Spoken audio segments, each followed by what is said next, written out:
The night Clara Whitmore destroyed her future, she wore her mother's pearls and a smile sharp enough to cut glass. In a world where women were traded like cattle and silence was survival, she chose to scream. What happened next would shake the foundations of the aristocracy and change her life forever. Stay until the end to see how one act of defiance ignited a revolution. Hit like if you're ready for a story where courage meets power, and drop a comment with your city so I know you're watching.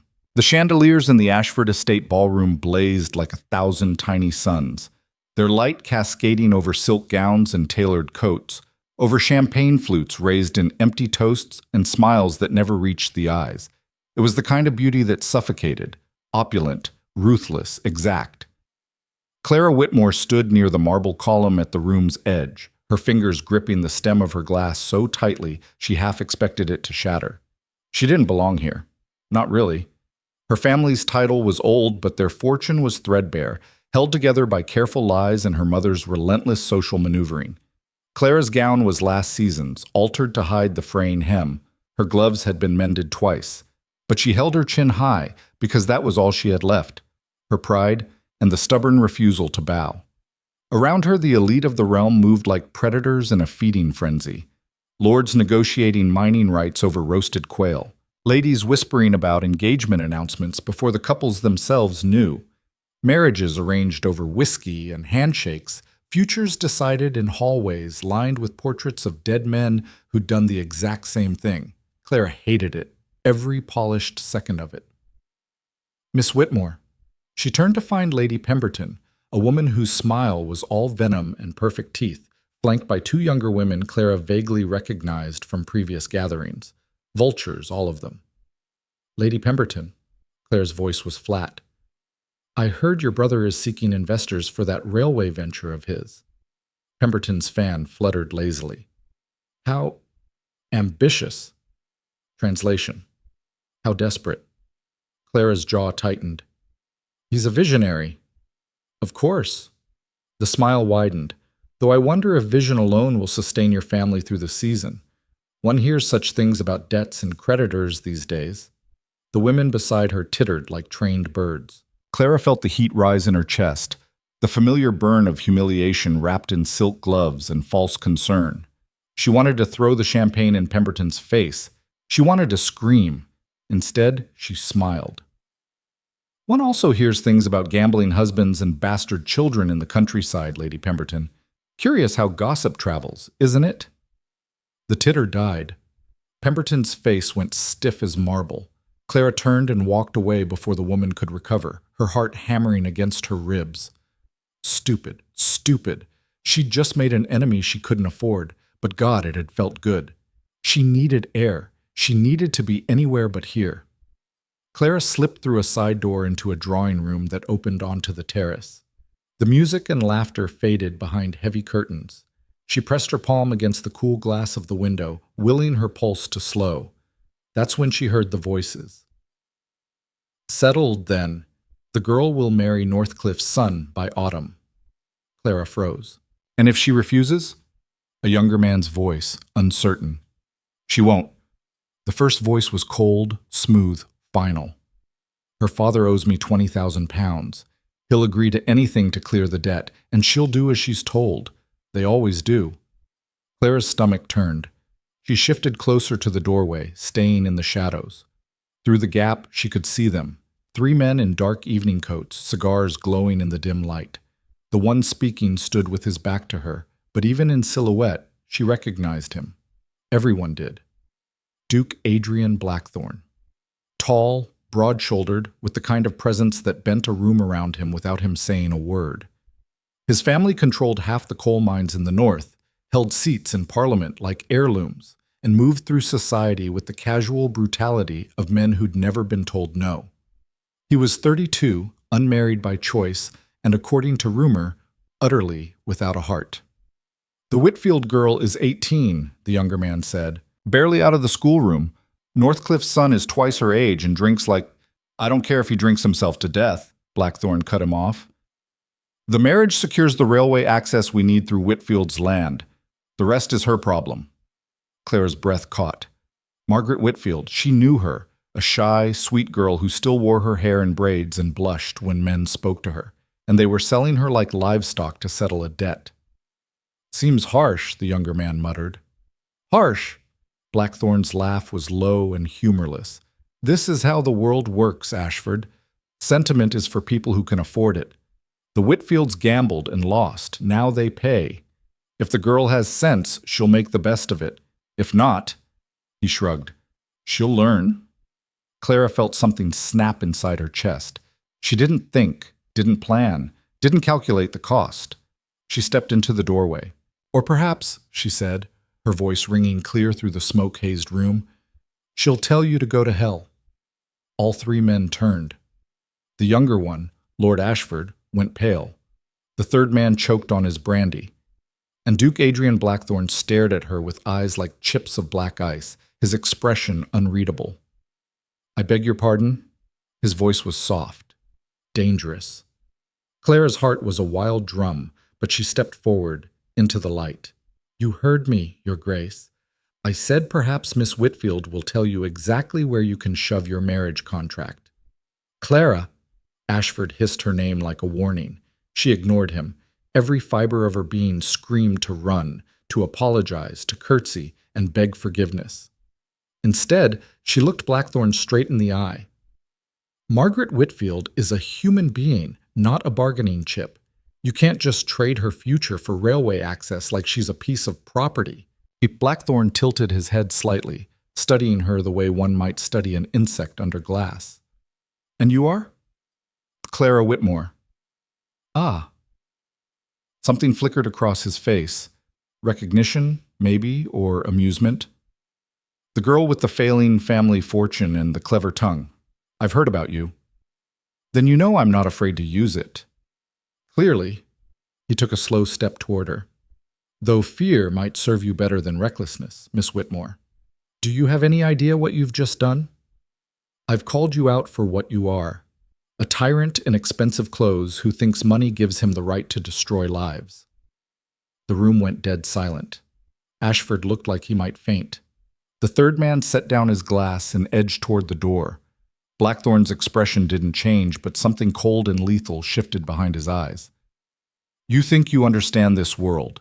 You think your little moral crusade makes you brave." He moved closer, close enough that Clara could smell the whiskey and smoke on him, see the sharp line of his jaw. "You're a child playing at rebellion, Miss Whitmore. You have no idea what you're talking about." "I know enough." Her voice shook, but she held her ground. "I know you're trading a girl's entire life to line your pockets. I know you don't care what happens to her as long as you get your railway, and I know that makes you no better than a common thief, title or not." For a moment she thought he might strike her. His hand flexed at his side, his jaw tightened. Then he smiled. It was the coldest thing Clara had ever seen. "Very well, Miss Whitmore. Since you're so concerned with Margaret Whitfield's future, perhaps you'd like to take her place." Clara's breath stopped. "Excuse me?" "You heard me." Blackthorn's voice was silk over steel. "If you're so convinced this arrangement is monstrous, then step in. Marry Northcliffe's son yourself. Save the poor girl from her terrible fate." You can't. I can do whatever I want." He leaned in, his voice dropping to a whisper only she could hear.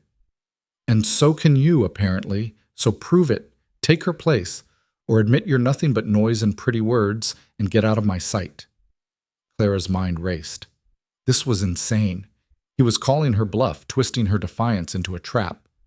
If she refused, she looked like a coward and a hypocrite. If she agreed, "You're serious?" Deadly. She could feel Ashford's stare boring into her back, could feel the weight of the choice crushing down on her shoulders. This was how they won, not by silencing you, but by forcing you to silence yourself. Clara lifted her chin. "No." Blackthorn's eyebrow rose. "No? I won't take her place because that's not the solution. The solution is to stop treating people like commodities." Her voice grew stronger with each word. "You want to call me reckless? Fine. But at least I'm not selling human beings to protect my investments." "Then you're a fool." "Maybe." Clara stepped back toward the door, her legs trembling but her gaze steady. but I'd rather be a fool with a conscience than a duke without one."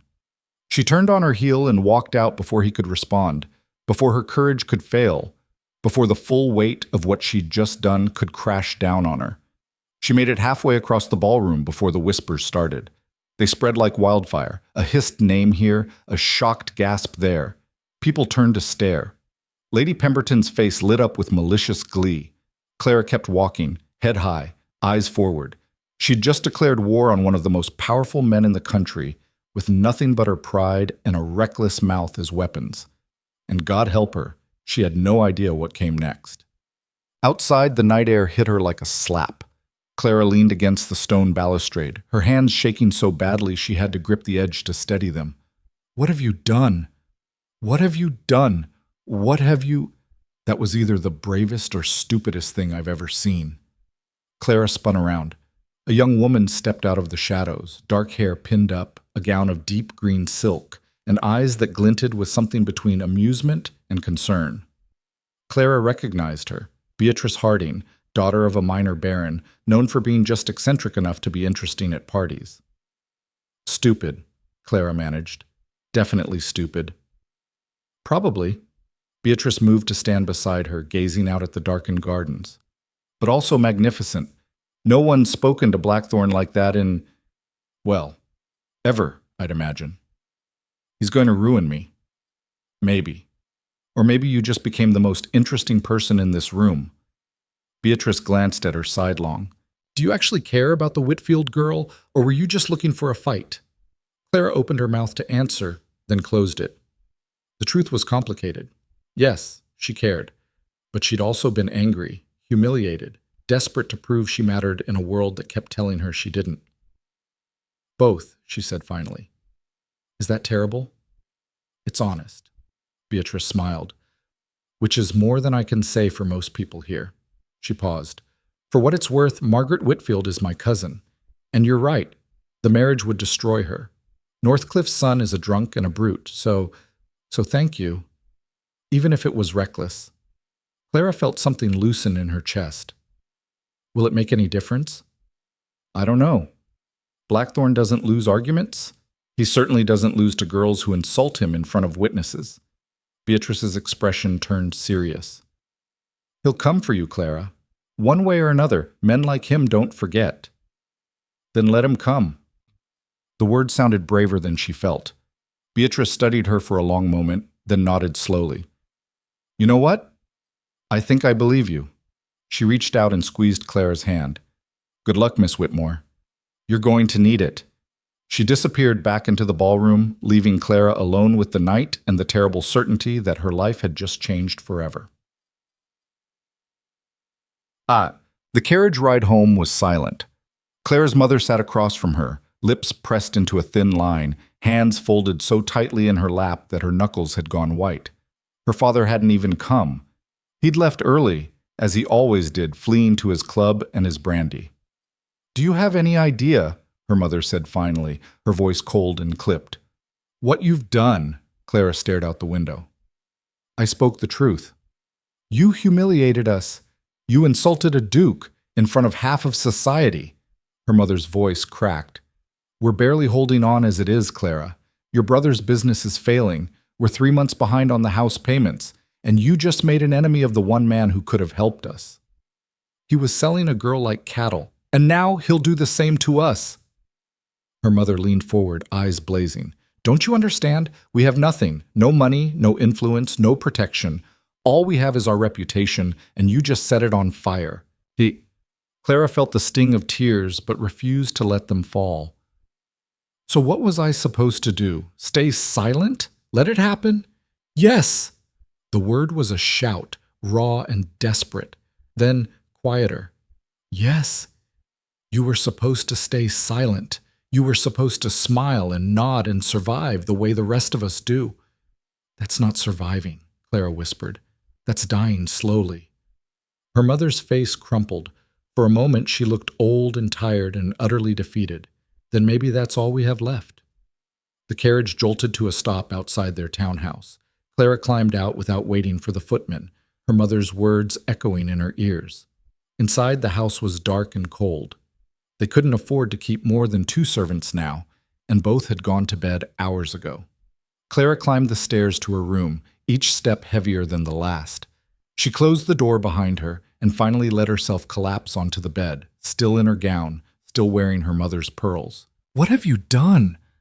The question circled her mind like a vulture. She'd wanted to be brave. She'd wanted to matter. And now she'd painted a target on her back, and the most dangerous man in the realm was holding the bow. Clara stared at the ceiling, her hands clenched into fists. She couldn't take it back. Wouldn't, even if she could. But God, she was scared. 3 days later, the invitation arrived. Clara was in the garden, trying to repair the broken trellis that her mother refused to pay someone to fix, when the messenger came. He was dressed in blackthorn livery, black and silver, and he handed her a cream-colored envelope sealed with red wax before leaving without a word. Her hands shook as she broke the seal. The note inside was brief, written in sharp, precise handwriting. "Miss Whitmore, you claim to understand the choices I make. I invite you to see the truth for yourself. Come to Blackthorn Hall tomorrow at noon. Witness what you so confidently condemned, or continue to speak from ignorance. The choice is yours. A. Blackthorn." Clara read it twice, then a third time. It was a trap. It had to be. He was luring her in to humiliate her, to crush her, to prove once and for all that she was nothing. She should refuse, burn the letter, pretend it never came. Instead, she found herself folding it carefully and slipping it into her pocket. Because beneath the fear, beneath the dread, something else burned. Curiosity, defiance, the desperate need to prove, to him, to herself, that she hadn't been wrong. Clara looked up at the sky, gray and heavy with coming rain, and made her decision. Tomorrow, she would walk into the lion's den, and whatever happened next, she'd face it head on. Blackthorn Hall rose from the countryside like a fortress built to remind the world who owned it. Stone walls the color of storm clouds, windows that caught the light like cold eyes, and grounds so vast Clara couldn't see where they ended. The carriage that had arrived at her door that morning, sent without her asking, which was typical of the Duke's arrogance, rolled to a stop before marble steps that gleamed white in the noon sun. Clara climbed out before the footman could assist her, ignoring his startled expression. Her dress was simple gray wool, her hair pinned back without ornament. She refused to dress up for this, refused to play whatever game Blackthorn thought he was orchestrating. The front doors opened before she reached them. A butler with a face like carved granite gestured her inside without a word. The entrance hall was all polished wood and oil paintings of stern-faced ancestors, the kind of wealth that whispered instead of shouted. Clara's boots clicked against marble as she followed the butler down a corridor lined with doors, each one closed, each one hiding something. They stopped before a set of double doors. The butler knocked once, then opened them. "Miss Whitmore, Your Grace." Clara stepped inside. The study was enormous, shelves crammed with leather-bound books, a desk big enough to hold a feast, windows overlooking gardens that probably cost more to maintain than her family's entire estate. And behind the desk, standing with his back to her as he gazed out at those perfect gardens, was Duke Adrian Blackthorn. He didn't turn immediately, just stood there, one hand resting on the window frame, his posture casual in a way that felt calculated. Making her wait. Establishing control. Clara refused to fidget. She clasped her hands in front of her and stayed silent. Finally, he turned. In daylight, without the smoke and shadows of the party, he was even more imposing than she remembered. Sharp cheekbones, dark hair swept back, and those eyes, black as ink and just as unreadable. He wore no jacket, just shirt sleeves and a waistcoat, which somehow made him look more dangerous rather than less. "Miss Whitmore." His voice was neutral. "You came. You invited me. I've invited many people to many things. Few of them show up after publicly calling me a tyrant." He moved around the desk, leaning against it with his arms crossed. "I'm impressed. Or perhaps you're simply too foolish to recognize danger when you see it." "I recognize it just fine, Your Grace. I'm looking at it." A muscle twitched in his jaw. "Still so certain of your righteousness. Still so certain I'm wrong?" "I know you're wrong." He pushed off the desk and walked toward her, slow and deliberate. You stood in that room and called me a monster for arranging Margaret Whitfield's marriage. You think you understand what's happening, but you don't have the first idea about the choices involved or the consequences of failing to act. Clara held her ground even as he stopped less than 2 feet away. Then enlighten me. That's why I'm here, isn't it? To see the truth? Partially. His gaze raked over her, assessing. I also want to see if you're capable of admitting when you're mistaken, or if you're just another idealistic fool who mistakes stubbornness for strength. And what are you? A pragmatist who mistakes cruelty for wisdom? His eyes narrowed. For a heartbeat, she thought she'd gone too far. Then he smiled, that cold, dangerous smile that didn't reach his eyes. Come with me. He strode past her toward the door without waiting to see if she'd follow. Clara hesitated only a second before hurrying after him. They moved through the house in silence, down another corridor, through a side door, and out into the grounds. The gardens gave way to a path lined with hedges, then to a smaller building tucked away from the main hall. Blackthorn opened the door and gestured for her to enter first. Inside was an office, smaller than his study, more functional. Papers covered every surface. Ledgers stacked on shelves, maps pinned to walls. A woman in a plain dress sat at a desk, scratching notes into a ledger. She looked up as they entered. Your Grace! She started to rise. Stay, Mrs. Henderson. Blackthorn moved to one of the shelves and pulled down a thick folder. Miss Whitmore, this is my estate manager. She handles the accounts for Blackthorn properties across the north. Clara nodded to the woman, who looked between them with undisguised curiosity. Blackthorn opened the folder and spread papers across a clear section of desk. These are the records for the Whitfield estate. Take a look. Clara stepped closer. The papers were dense with numbers, columns of debts, interest rates, dates. She scanned them, her stomach sinking with each line. £23,000, Blackthorn said quietly.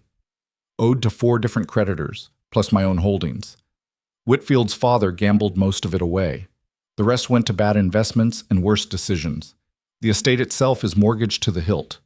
Without intervention, the family will lose everything within 6 months. Clara's throat tightened. That doesn't justify... I'm not finished. He pulled out another sheet. This is Northcliffe's offer. He'll pay off the debts in exchange for the marriage and access to the railway corridor through Whitfield's land. The marriage contract includes a settlement for Margaret, £10,000 in her own name, untouchable by her husband. Property in London, and a clause allowing annulment after 5 years if both parties agree. Clara stared at the paper. Annulment? Northcliffe's son is 36 and has no interest in a real marriage. He needs a wife for appearance's sake to satisfy his own father's demands. Margaret needs her family saved from ruin. It's a business arrangement with an exit strategy, not a life sentence. But she's 18, and she'll be 23 when the contract expires, with money and property of her own and her family's name intact. Blackthorn's voice was sharp now. Without this arrangement, she'll be 18 and destitute, watching her parents lose their home and her younger siblings turned out into the world with nothing. Tell me, Miss Whitmore, which future would you choose for her? Clara's hands clenched. There has to be another way. Name it. Someone else could pay the debts. A loan? From whom? What bank would loan money to a family this deep in debt with no collateral? What investor would take the risk? He leaned forward. I could pay it myself. I have the funds. But then what? Whitfield learns nothing. The family becomes dependent on my charity. And in 5 years, when they've gambled away whatever I give them, we're back where we started. So you'd rather sell the girl. I'd rather give her a choice between 2 terrible options instead of pretending there's a good one. His voice cut through hers like a blade. That's what you don't understand. This isn't about what I want. It's about what's possible in a world where money matters more than morals, and one man's stupidity can destroy everyone around him. Clara felt the ground shifting under her feet. Northcliffe's son is a drunk. Everyone knows it. Yes, he's also bound by contract not to touch her without consent, not to control her finances, and not to interfere with her life beyond public appearances. Blackthorn straightened. Is it perfect? No. Is it fair? Absolutely not. But it's survival, and sometimes survival is the best we can do. Mrs. Henderson cleared her throat softly. If I may, Your Grace? Blackthorn nodded. The older woman looked at Clara with something like sympathy. I've known Margaret since she was a child. Her father is a kind man but a weak one. Her mother tries, but she has no head for money. Without this arrangement, they'll lose everything, and Margaret's two younger sisters will have no prospects at all. No dowries, no introductions, nothing. She hesitated. The Duke's way isn't kind, but it's kinder than the alternative. Clara felt sick. She doesn't know, does she, about the annulment clause? Her father does, Blackthorne said. He'll tell her when the time is right. When the time is right? Clara's voice rose. She should know now. She should have all the information before she agrees to anything. And if she refuses out of pride or fear, and her family loses everything, will you be there to pick up the pieces? The question hung in the air like a blade. Clara wanted to scream, wanted to argue, but the numbers on those papers didn't lie, and neither did the resignation in Mrs. Henderson's eyes. This is wrong, she said finally, her voice rough. Yes, Blackthorne agreed. It is. But the world doesn't care about wrong, Miss Whitmore.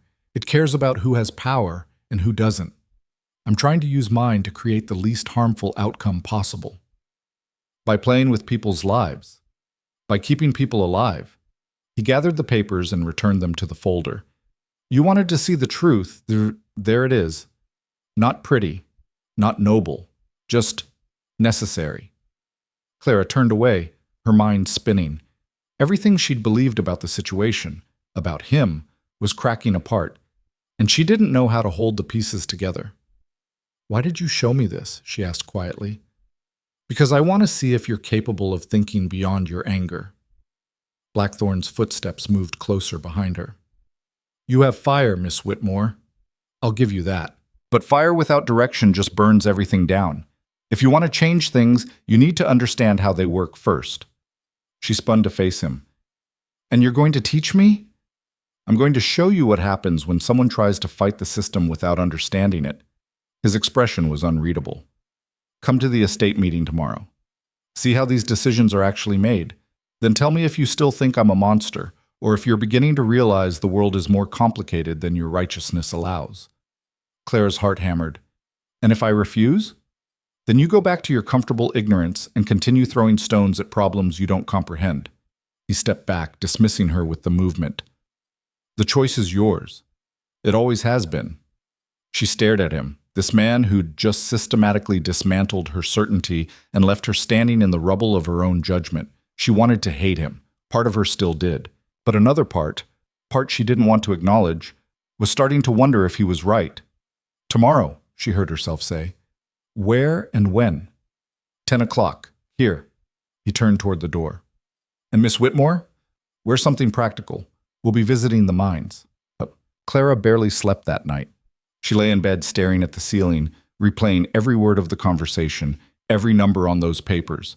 Her certainty, so solid just days ago, felt like sand slipping through her fingers. Her mother had been waiting when she returned home, face pinched with worry. Where were you? Blackthorne Hall. The color had drained from her mother's face. Clara, what have you done? Nothing. Yet. Clara had moved past her toward the stairs. He's not what I thought. Or maybe he's exactly what I thought, just more complicated. Stay away from him, her mother called after her. Men like that don't offer anything without expecting payment. But Clara was already gone, already drowning in questions she couldn't answer. Now in the gray light before dawn, she rose and dressed in her oldest day dress and sturdiest boots. If Blackthorne wanted to show her the mines, she'd look the part. The carriage arrived promptly at 9. This time she recognized the driver, a lean man with scarred hands who nodded to her without speaking. The ride to Blackthorne Hall took 40 minutes. Clara spent them trying to prepare herself for whatever came next. Blackthorne was waiting outside the main entrance, dressed in dark trousers and a coat that had seen actual work. No fancy waistcoat, no pretense. He looked her over when she stepped down from the carriage. Good. You actually listened. Don't sound so surprised, Your Grace. Call me Blackthorne. We're not at a party. He gestured toward a smaller carriage hitched with 2 sturdy horses. This way. They rode in silence for the first 20 minutes, the landscape gradually changing from manicured estates to rougher country, then factories, then the mines. Clara had never seen them up close. The great black mouths carved into hillsides, the wooden structures that looked ready to collapse, the endless rows of small houses packed so tightly together they seemed to share walls, and the people, thin, gray-faced, moving with the exhausted shuffle of those who'd long since given up on anything better. 2,000 men work these mines, Blackthorne said as their carriage rolled past. Another 1,000 in related work, hauling, processing, shipping. Most of them live in those houses, company housing. They pay rent from their wages.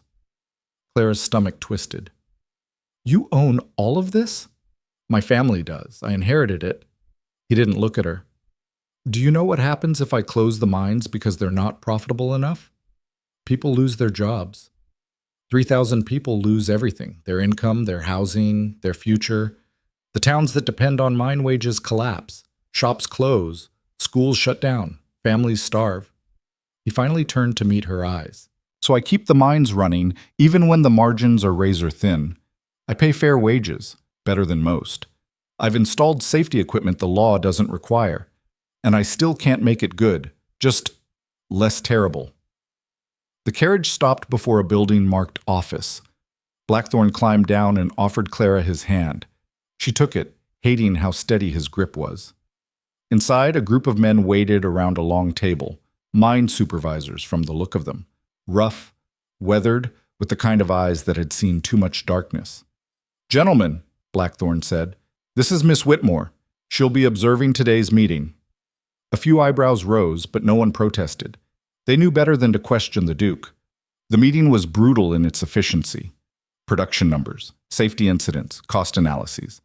Blackthorne listened to each report with the same focused intensity, asking sharp questions, pushing back on excuses, demanding solutions instead of problems. The support beams in Shaft 7 are failing, one supervisor reported. We need to close it for repairs. How long? 2 weeks minimum, maybe 3. And the cost? £8,000. Clara watched Blackthorne's jaw tighten. Do it. Start tomorrow. Your Grace, that'll cut production by 15%. I don't care. I'm not burying miners because we tried to save money on support beams. His voice was flat, final. Next issue. The meeting dragged on for 2 hours. Clara listened to discussions about ventilation systems, wage disputes, coal quality, shipping delays. Every decision was a calculation. How much could be improved without destroying the operation entirely? How many risks could be mitigated without making the mines unprofitable and therefore worthless? It was exhausting, and it was real. When the supervisors finally filed out, Blackthorne leaned back in his chair and rubbed his eyes. For the first time, he looked tired. Still think it's simple? He asked, without opening his eyes. Clara stood by the window, watching miners emerge from the shaft at the end of their shift, black with coal dust, shoulders bent. No, she admitted quietly. But that doesn't make it right. Right. He laughed, bitter. What's right is that those men don't have to work in death traps. What's right is that their children don't starve. What's right is a world where they have actual choices. He stood. But we don't live in that world. We live in this one. And in this one, I do what I can. It's not enough. I know. The admission seemed to cost him something. It's never enough. But it's what I have.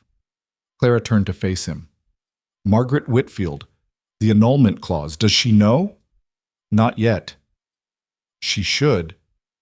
Her father is a coward who gambled away her future. Clara's voice was hard now. If you really want to give her a choice, give her all the information. Let her decide with her eyes open instead of finding out later that she was manipulated. Blackthorne stared at her for a long moment. And if she refuses? Then you find another way.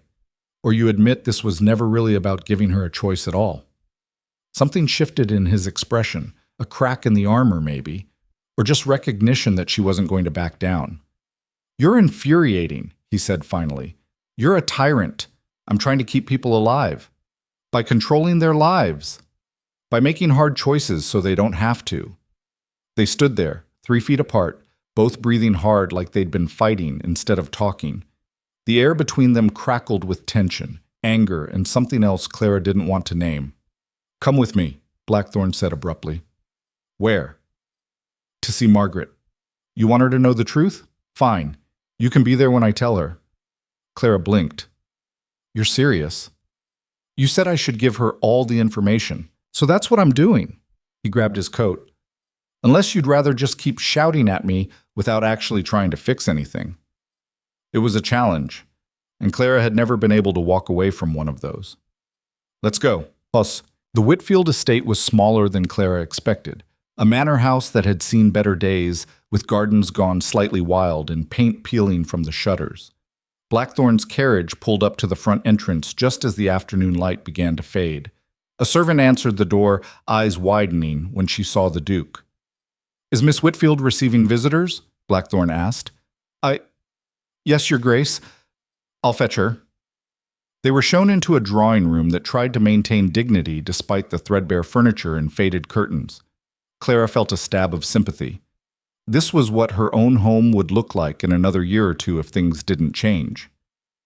Margaret appeared in the doorway moments later, a slight girl with blonde hair and nervous hands that twisted together constantly. She looked even younger than 18. Your Grace, she curtsied, her voice barely above a whisper. Then she saw Clara and confusion flickered across her face. Miss Whitmore? Hello, Margaret. Clara tried to sound reassuring. We need to talk to you about something important. The girl's face went pale. Has something happened to Father? Your father is fine, Blackthorn said. He gestured to a chair. Please, sit. Margaret sat on the edge of the seat like she might need to run at any moment. Clara wanted to put a hand on her shoulder but didn't know if it would help or make things worse. Blackthorn didn't waste time with pleasantries. Your father has told you about the proposed marriage to Lord Northcliffe's son. Margaret's hands clenched in her lap. Yes. And has he explained why? A tiny shake of her head. Clara shot Blackthorn a look. He caught it and nodded slightly. Your family is in debt, he continued, his voice gentler than Clara had heard it. Serious debt. Without help, you'll lose the estate and everything else within months. Tears welled in Margaret's eyes. I know Father made mistakes. I didn't know it was so bad. The marriage would resolve the debts. But there's more to the arrangement than you've been told. Blackthorn pulled a folded paper from his coat, a copy of the contract Clara had seen. The agreement includes several protections for you. A settlement in your name, property, and a clause allowing annulment after 5 years. Margaret's head snapped up. Annulment? The marriage would be a formality, a business arrangement. After 5 years, if you both agree, it can be dissolved and you'll be free, with your own money and your family's future secure. The girl stared at him like he was speaking another language. Lord Northcliffe's son. He knows this? It was his idea. He needs a wife for social reasons. You need your family saved. The contract makes it temporary and protects both of you. Clara watched emotions chase across Margaret's face. Shock, confusion, a fragile hope. But Father said, he made it sound like I'd have no choice, like it was forever. Your father, Blackthorn said carefully, was trying to make it easier for you by withholding information. He thought if you knew it was temporary, you might refuse out of pride. But Miss Whitmore convinced me you deserve the truth. Margaret's gaze swung to Clara. You did this? Clara nodded. You should know everything before you decide. The situation is complicated, but you have more options than they told you. Tears spilled down Margaret's cheeks.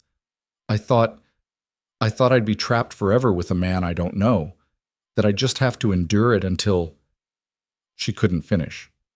You'd have to endure 5 years, Blackthorn said bluntly. 5 years of public appearances and maintaining the illusion of marriage. It won't be easy. But it also won't be a cage with no key. Margaret wiped at her tears with shaking hands. And if I refuse, what happens to my family? The question hung heavy in the air.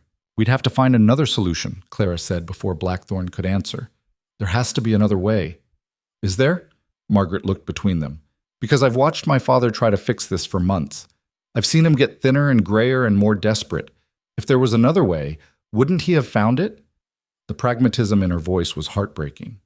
Blackthorn said nothing, just waited. Margaret took a shuddering breath. Can I see the contract, the actual document? Of course. Blackthorn handed it over. She read it slowly, lips moving over the words. Clara watched her face, watched the fear give way to calculation, watched a trapped girl start to see the shape of her cage and the key they were offering. Finally, Margaret looked up. 5 years, and then I'm free, with money of my own. Yes. And my family's debts are cleared. My sisters will have dowries. Yes. She folded the contract with careful hands. Then I'll do it. Margaret, Clara started. I'll do it, the girl repeated, stronger now. It's not what I wanted. It's not fair. But it's better than watching my family destroyed, and at least now I know what I'm choosing. She met Blackthorn's eyes. Thank you, Your Grace, for telling me the truth. He inclined his head. Thank you for understanding it. They left half an hour later after Margaret insisted they stay for tea, and Clara promised to visit again soon. The ride back to Blackthorn Hall was silent until they were halfway there. You look angry, Blackthorn observed. She's 18, and smart enough to make her own choice. A choice between two terrible options isn't really a choice. It's more choice than most people get. He turned to look at her. You wanted her to have the truth. She has it. She made her decision. Why are you still upset? Clara pressed her palms against her knees. Because it shouldn't be like this. Because she should be choosing what dress to wear to a party, not whether to sacrifice 5 years of her life to save her family. Agreed, but that's the world we have. Then we should change it. How? The question wasn't mocking. It was genuine. Tell me, Miss Whitmore, how do you change a system built on money and power when you have neither? Clara opened her mouth to answer and found she didn't have one. Not a real one. Just anger and ideals and the desperate certainty that something had to be different. I don't know, she admitted finally, but doing nothing can't be the answer. I'm not doing nothing. I'm doing what's possible. Maybe possible isn't enough. Blackthorn leaned back against the seat, studying her with those unreadable eyes. You're relentless, aren't you? You're immovable. Perhaps. A ghost of a smile touched his mouth. Or perhaps I'm just waiting to see if you can actually prove me wrong instead of just insisting that I am. The carriage rolled to a stop. Clara realized they were back at Blackthorn Hall. Come inside, Blackthorn said. There's something else I want to show you. Clara hesitated. It was getting dark. Her mother would be frantic. But she also couldn't shake the feeling that something was shifting between them. Some battle, being fought with words and ideas instead of weapons. What is it? A problem I haven't been able to solve. He opened the carriage door. Maybe you'll see something I've missed, or maybe you'll finally understand why some things are impossible. It was another challenge, another test. Clara climbed down from the carriage and followed him inside. The room Blackthorn led her to was nothing like the rest of the house. No polished wood, no paintings of dead ancestors staring down in judgment. Just a long table covered in maps and documents, shelves crammed with ledgers, and a single lamp that cast more shadows than light. It looked like a war room. Shut the door, Blackthorn said without looking at her. Clara did, her pulse quickening. The click of the latch felt final somehow. He spread a map across the table. The northern territories she recognized, with mines marked in black ink and rail lines drawn in red. Do you know what's happening in Parliament right now? I don't follow politics. You should. He tapped a section of the map. Lord Pemberton, husband of the woman you insulted at the party, is pushing legislation that would allow landowners to seize mineral rights from tenants without compensation. If it passes, thousands of families lose everything they've built on land they've worked for generations. Clara's stomach dropped. That's theft. That's legal theft, the kind that comes with signatures and seals. Blackthorn's finger traced a line through the territories. Pemberton owns land here, here, and here. But the tenants control the mineral access. He can't mine without their permission. So instead of negotiating, he's changing the law. And you're trying to stop him. I'm trying. So far, I'm failing. He pulled out another document, rows of names, some marked with checks, others with X's. This is the vote count. Pemberton has enough support to pass the bill unless I can convince at least 6 more lords to oppose it. I've been working on this for 8 months. I've offered deals, called in favors, made promises I'll regret. And I'm still 3 votes short. Clara studied the list. Names she recognized from parties and social pages. Men who smiled and shook hands while plotting to strip farmers of their livelihoods. Why are you showing me this? Because you keep talking about changing the system. Blackthorn's voice was hard. This is what that actually looks like. Not grand speeches or moral stands, just grinding, thankless work that fails more often than it succeeds. So tell me, Miss Whitmore, what's your brilliant solution? How do we stop Pemberton? It was a trap, and she knew it. He was daring her to fail, to prove she was all talk and no substance. Clara leaned over the table, scanning the names. These three, Lords Ashford, Wexley, and Thorne, they're marked as undecided. Because they are. I've approached all of them. They won't commit. Why not? Ashford is weak. He'll vote with whoever seems to be winning. Wexley owes Pemberton money and is afraid to cross him. Thorne is ambitious and doesn't want to make enemies. So they're cowards. They're practical. Blackthorn straightened. Which means they can't be shamed into doing the right thing. They need incentive. Clara's mind raced. She'd spent her whole life watching the aristocracy operate, watching her mother navigate their games, watching fortunes rise and fall on whispered conversations and carefully timed invitations. She hated it, but she understood it. Ashford votes with the winner, she said slowly. So make him think you're going to win, publicly, loud enough that staying neutral looks like backing the wrong side. How? A dinner. Invite every lord who's already committed to opposing Pemberton. Make it the event of the season, exclusive enough that being excluded looks like social death. When Ashford sees the guest list, he'll panic and align with you to get an invitation. Blackthorn's eyes narrowed. That's manipulative. That's politics. Clara moved to the next name. Wexley owes Pemberton money. Buy the debt, then forgive it in exchange for his vote. I'm not made of money, Miss Whitmore. You're a duke. You're practically made of money. She didn't let him interrupt. And Thorne is ambitious. Give him something he wants more than Pemberton's goodwill, a position, an introduction to someone powerful, whatever it takes. Blackthorn stared at her like he was seeing her for the first time. You've thought about this. I've watched people like Pemberton my entire life. I know how they think. Clara met his gaze. The question is whether you're willing to play their game to beat them. For a long moment he said nothing. Then, the dinner won't work. Pemberton would hear about it and retaliate. So make it smaller, a hunting party. Something that looks social but gives you time to work the room. Clara's confidence was growing now, ideas sparking faster than she could speak them. And Wexley's debt. How much is it? 15,000 pounds. That's less than you're spending on mine shaft repairs. The repairs save lives. And this saves livelihoods. How many families lose their land if Pemberton wins? Blackthorn's jaw tightened. Thousands. Then it's worth it. He turned away from the table, running a hand through his hair. When he spoke again, his voice was quieter. Why are you helping me? Clara hadn't expected the question. She fumbled for an answer and found only honesty. Because you were right. I didn't understand how any of this worked. I just saw the cruelty and assumed you were part of it. She paused. Maybe you are, but maybe you're also trying to fight it from the inside. And if that's true, then I want to help. Blackthorn turned back to face her, something unreadable in his expression. You're dangerous, Miss Whitmore. So are you, Your Grace. The air between them felt charged, electric. Then Blackthorn shook his head and reached for a fresh sheet of paper. All right, let's plan this hunting party. But if it fails, it won't. Your confidence is either inspiring or terrifying. Probably both. They worked through the night. Clara suggested names for the guest list while Blackthorn drafted invitations. They argued over timing, over how to approach Wexley, over whether Thorne would respond to flattery or challenge. Somewhere around midnight, Mrs. Henderson brought tea and sandwiches without being asked, giving Clara a knowing look that made her cheeks burn.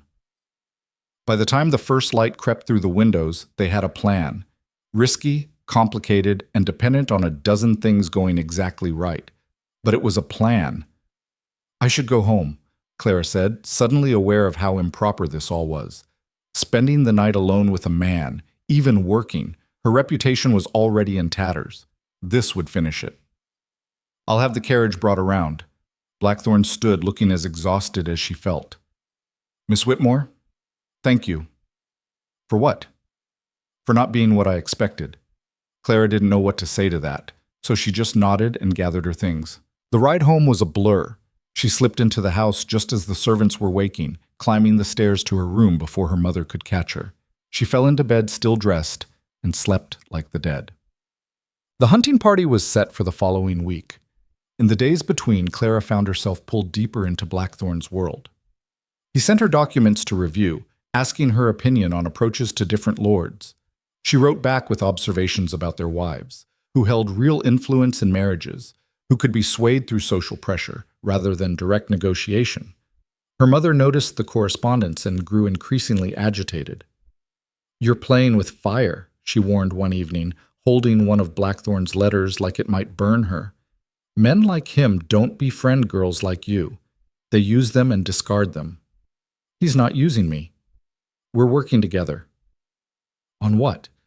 Clara hesitated. She couldn't explain about Parliament and Pemberton without revealing how much time she'd been spending at Blackthorn Hall. Politics. Her mother's face went white. "Clara, you can't get involved in that world. It will destroy you." "More than we're already destroyed?" The words came out harsher than she meant. "Our house is falling apart. James's business is failing. We're one bad season away from losing everything. At least this way, I'm trying to do something." "By throwing yourself at a duke who will never marry you?" The accusation stung because part of Clara worried it was true. Not that she wanted Blackthorn to marry her. The thought was absurd. But she couldn't deny the pull she felt when they argued, when their minds clashed and sparked like flint on steel. "I'm not throwing myself at anyone," she said coldly. "I'm using my brain for once instead of just sitting quietly like a good girl waiting to be saved." She left before her mother could respond, but the words haunted her. The day of the hunting party arrived gray and cold. Clara dressed carefully in a riding habit borrowed from Beatrice, who'd agreed to come along as her companion, because while working alone with Blackthorn in his study could be overlooked, attending his hunting party without a chaperone would be social suicide. "You look nervous," Beatrice observed as their carriage rattled toward Blackthorn Hall. "I am nervous. If this doesn't work, then you tried, which is more than most people can say." Beatrice squeezed her hand. "Besides, I've never seen you back down from a challenge yet." The grounds of Blackthorn Hall had been transformed. Servants had set up a shooting range and riding courses. Tables laden with food stretched across the lawn. And everywhere, lords and their wives mingled, the very people Clara and Blackthorn had identified as key votes. Blackthorn himself stood near the stables, deep in conversation with Lord Ashford. When he saw Clara arrive, something flickered across his face. Relief, maybe, or anticipation. He excused himself and walked over. "Miss Whitmore, Miss Harding, thank you for coming." "Your Grace?" Clara kept her voice formal, aware of the eyes watching them. "Quite the gathering." "I hope it serves its purpose." He lowered his voice. "Wexley is here. I've arranged a private conversation after the first shoot. Thorne arrives this afternoon." "And Ashford?" "Terrified he wasn't invited. I've spent the last hour assuring him of his importance." Blackthorn's mouth twitched. "Your strategy was correct. He's already hinting he'll vote against Pemberton if it means securing my favor." Clara felt a rush of vindication. "One down. 2 to go." The morning passed in a blur of false smiles and calculated conversations. Clara stayed close to Beatrice, watching Blackthorn work the crowd with the skill of a general commanding troops. He was good at this, better than she'd expected, charming when needed, firm when required, always 3 steps ahead of whoever he was talking to. After the first shooting competition, which Blackthorn won, naturally, he gestured for Clara to follow him into the house. They found Wexley in the library, nursing a whiskey despite the early hour. "Your Grace," Wexley stood hastily, "I was just wondering why I invited you." Blackthorn shut the door. "Let's not waste time. You owe Pemberton £15,000. He's using that debt to control your vote on his mineral rights bill." Wexley's face went crimson. "I don't know what you—" "I bought the debt yesterday." Blackthorn pulled a document from his coat. "It's mine now, which means you have a choice. Vote against Pemberton's bill, and I'll forgive it entirely." Vote with him, and I'll call it in immediately. The blood drained from Wexley's face. You can't. That's perfectly legal and perfectly final. Blackthorn set the document on the table between them. What's it going to be? Clara held her breath. This was the moment, the culmination of days of planning, of risk and calculation. Wexley stared at the paper like it was a snake. Then, slowly, he nodded. I'll vote against it. Excellent. Blackthorn's smile was cold. I'll have the debt forgiveness drawn up this week. Pleasure doing business with you. Wexley practically ran from the room. Claire released her breath in a rush. That was brutal. That was necessary. Blackthorn tucked the document away. One more. Thorn proved trickier. The younger lord arrived in the afternoon with an entourage of friends, all of them loud and drunk and spoiling for entertainment. Blackthorn pulled Clara aside after dinner. He's not taking this seriously. Every time I try to talk policy, he changes the subject. Then don't talk policy. Talk about what he wants. Which is? Clara had done her research. Recognition. He's the third son of a minor duke, constantly overshadowed by his older brothers. He wants to matter. So how do I give him that? Publicly praise him. In front of people who matter. Make him feel important, and he'll do anything to keep that feeling. Blackthorn looked skeptical, but nodded. All right, follow my lead. They found Thorn on the terrace, holding court with his friends. Blackthorn approached with Clara at his side. Lord Thorn, I was hoping to get your perspective on something. Thorn turned, clearly surprised. My perspective? I'm considering an expansion of the northern rail lines. It's a complex project, requires someone who understands both the political and practical implications. Blackthorn's tone was respectful, almost deferential. Your work on the Southern Railway Commission last year was impressive. I'd value your input. Clara watched Thorn's chest puff with pride. Well, I did learn quite a bit during that time. More than most, I'd say. In fact, I was thinking, if this project moves forward, I'll need someone to oversee the political negotiations. Someone Parliament respects but who isn't tied to the old guard. Blackthorn paused. Someone like you. Hook, line, and sinker. Thorn's eyes lit up. You're serious? Completely. But I need to know I can count on you. The Pemberton Bill is the first test. If we can kill that abomination, it proves Parliament is ready for real reform, and it proves you're the right man to lead the charge. Clara had to bite her tongue to keep from smiling. It was masterful, flattery wrapped in challenge, making Thorn feel like voting against Pemberton was his idea. I'll vote against it, Thorn said immediately. And I'll bring 3 other votes with me. Pemberton won't know what hit him. I knew I could count on you. Blackthorn shook his hand. We'll discuss the railway project next week. I'll send details. As they walked away, Clara whispered, Is there actually a railway project? There is now. Blackthorn's voice was low. If lying to Thorn's ego stops Pemberton from ruining thousands of lives, I'll build him a dozen railways. They'd done it. 3 votes secured. Pemberton's bill was dead. Clara felt something fierce and triumphant surge through her. They'd actually won. The celebration was short-lived.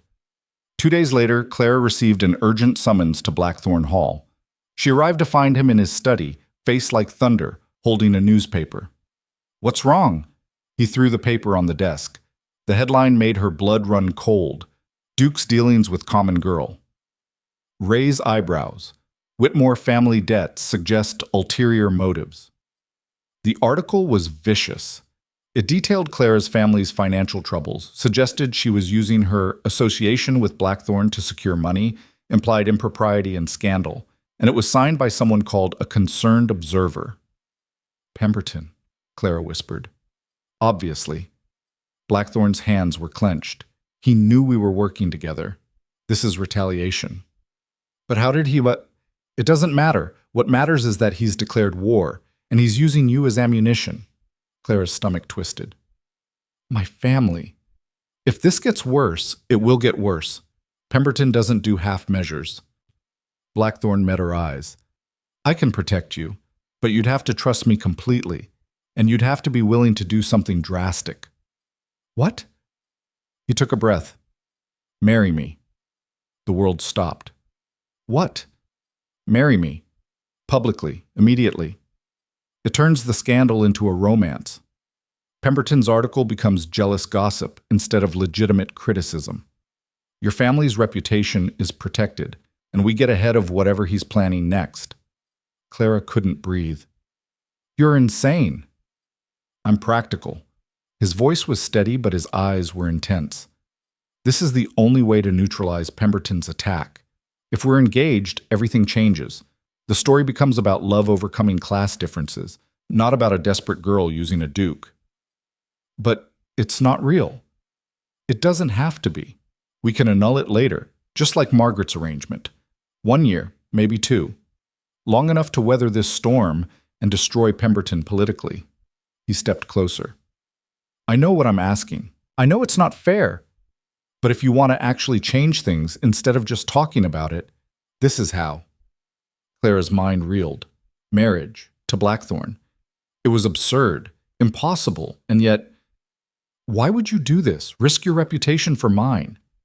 Because you're the only person I've met who actually cares about the same things I do. Because you're brilliant and infuriating, and you make me think differently about problems I've been fighting alone for years. His voice dropped. And because Pemberton doesn't get to destroy people just for standing up to him. Clara's heart hammered. This was insane. This was exactly the kind of reckless decision everyone always told her would ruin her. But maybe reckless was what the world needed. If I say yes, she said slowly, we do this my way. We don't lie to people about our arrangement. We're honest. This is a partnership, not a love match. And when it's over, we both walk away clean. Agreed. And I get real power. Not just your ear, but actual ability to make changes. To help people like Margaret, like those miners, like anyone trapped by this system. Blackthorne's eyes gleamed. You want to be a duchess who actually does something with the title. I want to prove that we can fight this from the inside, that we can win. He held out his hand. Then let's win. Clara stared at his hand, this impossible, infuriating man who'd somehow become her ally, her partner, her co-conspirator in a war against the very world they'd been born into. She took it. All right, Your Grace. Let's get married. Chut. The announcement went out that evening. By morning, it was the talk of the entire realm. Duke Blackthorne to wed Clara Whitmore. Love conquers class in surprising match. The reactions were immediate and explosive. Some praised the romance. Others sneered at Clara's presumption. Lady Pemberton wrote a scathing editorial about upstarts in social climbing. Beatrice sent a note that just said, "You're either a genius or completely mad. Possibly both." Clara's mother fainted when she heard. Her brother demanded to know if Blackthorne had compromised her. Her father just poured another drink and muttered something about miracles. Through it all, Clara and Blackthorne maintained the fiction. They appeared together at social events. He sent flowers. She wore his ring, a simple band of silver that felt like both a shield and a shackle. And they planned. In private, away from prying eyes, they strategized how to use their new combined influence. Blackthorne introduced Clara to his political allies. She began attending parliamentary sessions, learning the mechanics of power. Together, they drafted reforms, workers' protections, tenant rights, regulations on child labor in mines. It was intoxicating and terrifying in equal measure. "You're good at this," Blackthorne told her one evening as they reviewed a proposed amendment. They were in his study again, papers scattered everywhere, the rest of the household asleep. At what? Playing Duchess? At seeing the angles I miss, at understanding people. He looked up from the document. I've been fighting this battle alone for so long, I forgot what it was like to have someone on my side. Clara felt something shift in her chest. Dangerous and warm. We're partners, that's the deal. Right, partners. But the way he said it made her wonder if he was reminding her or himself. The moment stretched too long. Clara stood abruptly. I should go, it's late. Clara? She stopped at the door. Thank you, he said quietly, for saying yes, for trusting me. She didn't turn around. Couldn't. Don't make me regret it, Blackthorne. I'll do my best. The wedding was set for 3 weeks later. Small, private, with only immediate family and a few close friends. Clara tried not to think about the fact that she was marrying a man she'd met less than 2 months ago, tried not to wonder if this partnership would survive the weight they'd placed on it. 2 days before the ceremony, Pemberton made his move. Clara was at Blackthorn Hall reviewing seating arrangements when Mrs. Henderson burst in, face pale. "Miss Whitmore, you need to come quickly." Clara followed her to the main hall where Blackthorn stood surrounded by men in official uniforms, magistrates from the look of them. "What's happening?" One of the men stepped forward, holding a document.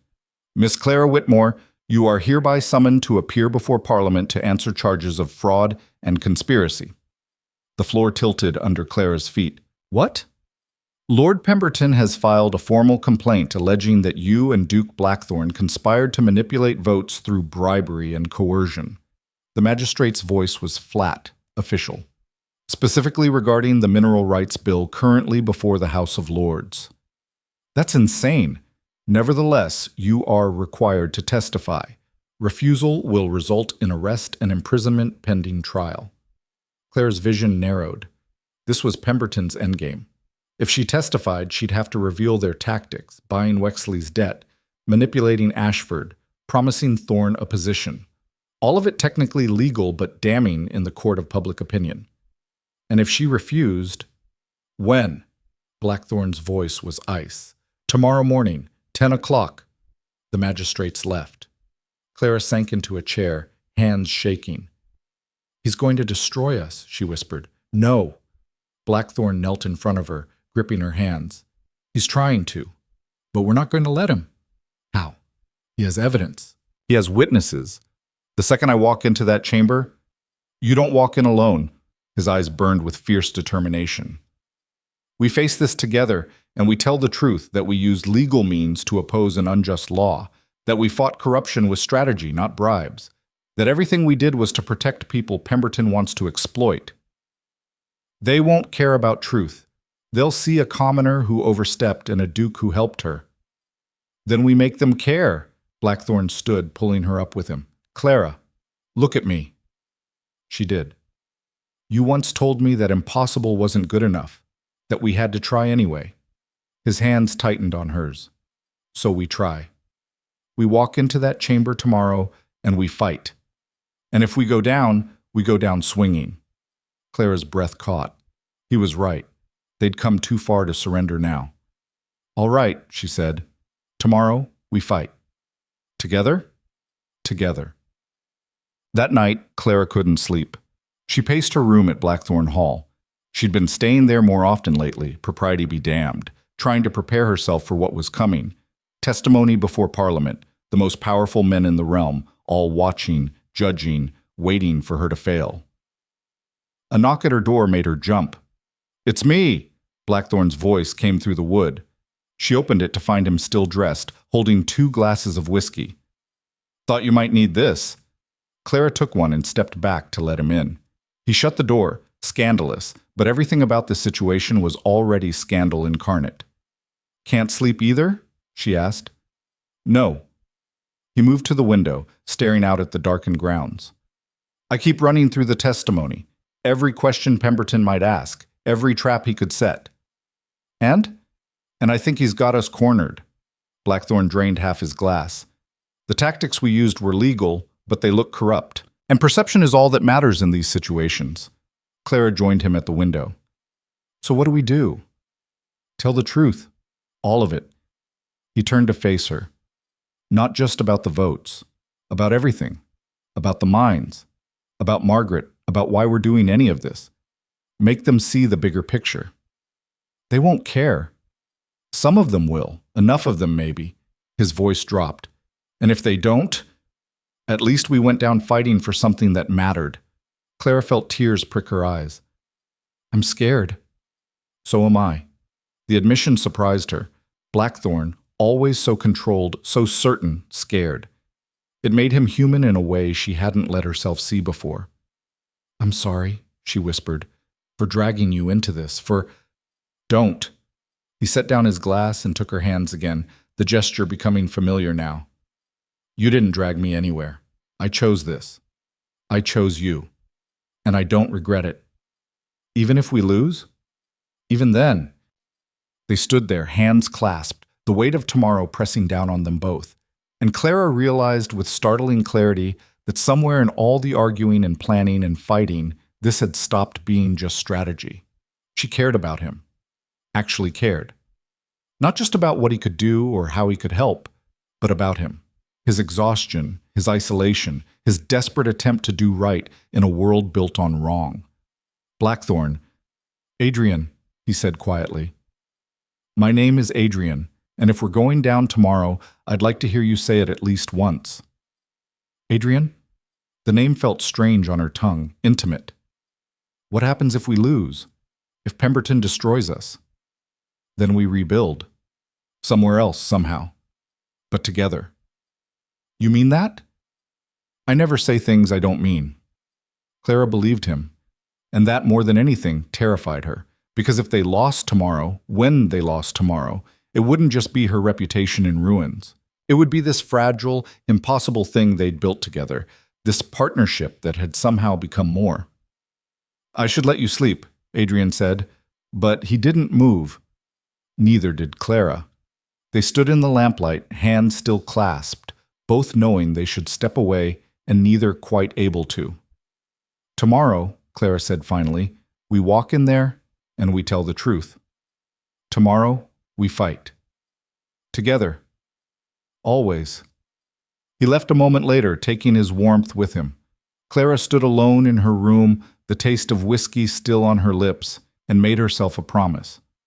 No matter what happened tomorrow, no matter how badly Pemberton destroyed them, she wouldn't regret this. Wouldn't regret fighting. Wouldn't regret choosing to stand beside Adrian Blackthorn even when the whole world told her not to, because some things were worth burning for. And this impossible, reckless, defiant attempt to change an unchangeable world was one of them. The parliamentary chamber was built to intimidate. Vaulted ceilings that swallowed sound, walls lined with portraits of men who'd shaped the realm through war and legislation, and row upon row of seats filled with lords who looked at Clara like she was something tracked in on their boots. She stood in the center of it all, hands clasped to keep them from shaking, while Adrian sat in the gallery above, forbidden from speaking, but present. Always present.